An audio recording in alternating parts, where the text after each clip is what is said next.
tanto la Administración, pero sobre todo el sector turístico, estáis haciendo porque Valencia se posicione en el nuevo mapa de destinos, en los nuevos valores que hoy cuentan, que hoy compiten como un destino seguro, sostenible y sobre todo saludable.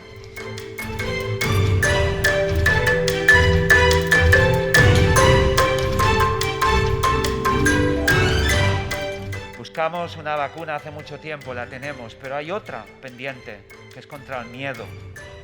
Por tanto, actos como el de hoy también son una suerte de vacuna contra el miedo, ¿no? A favor de la esperanza. Y eso es tremendamente positivo.